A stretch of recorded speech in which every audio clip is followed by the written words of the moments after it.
কিন্তু মানে আমাদের জাস্ট কিছুদিন আগে আমাদের আব্দুল লতিফ বাচ্চু মারা গেছে। এত বড় একজন ডিরেক্টর, প্রডিউসার এবং এত বড় একজন চিত্রগ্রাহক। এইসব শুইতে না শুইতে সকালে আমাদের আমাদের আর্টিস্ট, আমাদের কিংবদন্তি, আমাদের শ্রদ্ধ, মানে আমাদের কান্ডারি যাদেরকে আমরা কান্ডারি মনে করি, জাভেদ ভাই তাদের, এবং জাভেদ ভাইয়ের অসংখ্য গুণাগ্রাহী, অসংখ্য শিল্পী তার শিষ্য। উনি এই দেশে আধুনিক নাচকে প্রত্যাবর্তন করেছেন, ইন্ট্রোডাকশন উনি এনে দিয়েছেন। কাজেই ওনার এবং তার ছবির যে কর্মময় একটা আলোকিত জীবন সম্পর্কে আপনার সবাই অবগত। নিশানের মতো ছবি, আরও অনেক, মালকা বানুর মতো ছবি, আর অনেক। এই ডান পাশে উনি তার ছাত্র, এই ও বাম পাশে ইউসুফ, সব ছাত্র, আজাদ, সব ছাত্র তাই। আজ সেটাই বলতেছে আমাদের ফকুন ভাই, সাইফুল। তো সব মিলিয়ে শোনার সাথে আমি করা থাকি। যখন আমাকে ইউসুফ ফোন দিল সকালে, ইউসুফ ফোন দেওয়ার সাথে সাথে তারপরে আমি ইউসুফ কনফার্মও, কারণ এই কনফার্ম ভাবি নিয়ে যাচ্ছে। দেন ভাবিকে ফোন দিলাম আমি, ভাই বললি মিশা আমি এই গাড়িতে, আমি তোমার ভাই তো আর নাই, কান্তেছে ভাই। আমাকে ভাবি শান্ত হন ভাবি। ভাবি বললাম আমাকে, মিশা আমি হাসপাতালে যাচ্ছি। আমি ভাই আমি এখন আসছি। তারপর আমরা গেলাম, ভাবি যেতে যেতে আমি গেলাম ইমার্জেন্সিতে। তারপর ডাক্তার মহোদয়ের সাথে ওখানে যে সিনিয়র কনসালটেন্ট ছিলেন তার সাথে কথা বললাম। তা আসলে উনি সকালের দিকেই উনি ফজরের দিকেই উনি ইন্তেকাল করেছেন। তো ভাবি ওঠার পর ওনাকে প্রত্যেক দিন দুজন লুবানা থেকে দুজন লোক আসতেন, মানে নার্স দুজন আসতেন তাকে সেবা যত্ন করার। কারণ ভাবি গত 18 বছর যাবৎ ভাইয়া অসুস্থ।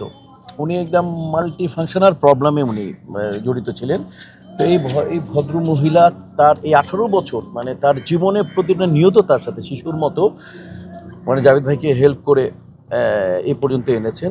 আল্লাহ হায়াত তারটুকু রেখেছিল। তো উনি তো বিশ্বাস করে ওই দুইটা ছেলে যখন বললো একেবারে শরীর স্ট্যাচু হয়ে গেছে, তো তখন ভাবিকে বলতেছে, ভাবি তো কাঁদতেছে না, এটা হইতেই পারে না, আমার জাভেদ মরতেই পারে না। যাই হোক, তারপরও ভাবি ইমোশনাল ওই সময় স্বাভাবিক কারণে। এবং তখন যখন আমরা লুবানায় গেলাম, তখন ডাক্তারকে আমি জিজ্ঞাসা করলাম, ভাবি কাঁদতেছে, আমাকে দেখে যে দেখো তোমার ভাই।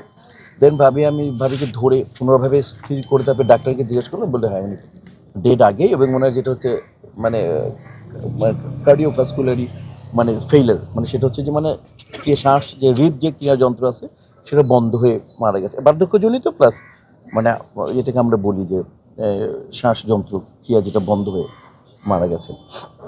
তারপর ভাবির ইচ্ছা ছিল যে মসজিদে ভাইয়া নামাজ পড়তেন ওই মসজিদে আমি করাবো। তারপর ওদের এখানে লাশ আমরা ধোয়ালাম। তারপরে আমাদের ভাবের ইচ্ছা যে তার 12 নম্বর, তার বাসার পাশে 12 নম্বর কবরস্থান, ওইখানে ওনার একটা ছিল, সুপ্ত একটা বাসনা, ওইখানে যাইতেন কবরস্থানে। উনি অন্যরকম কেউ জানে না যার সম্পর্কে। উনি অত্যন্ত মজবুত ছিলেন, অত্যন্ত আমলে। উনি 5 ওয়াক্ত নামাজ, জিকির আজকার সবসময়। তো ওইখানে তারপরে আমার টিম পুরো, আমাদের শিল্পী সমিতির সবাই, ভাইস প্রেসিডেন্ট জয় চৌধুরী, সবাইকে ইনফরমেশন হয়ে গেল। ভাবি প্রথম তো একটু অভিমান আনবে না। তারপরে আমি বললাম, ভাবি আমি সাথে আছি, আপনাকে আমি সম্মান, আপনি ইমোশনকে সম্মান করি। তারপরে আস্তে আস্তে ভাবি এটাই কমলো। আমরা কবরস্থানে একটা সুন্দর জায়গা গাছের নিচে ঠিক করে আসলাম, কবর খোদা আরম্ভ হয়ে গেল, সব ঠিক আছে। তো এখানে অনেকে ফোন দিয়ে আরম্ভ করলো। আমি বললাম যে ভাই একটু, আর আমি আল্লাহকে ডাকতেছি, আল্লাহ তুমি ভাবির মনটা নরম করে দাও।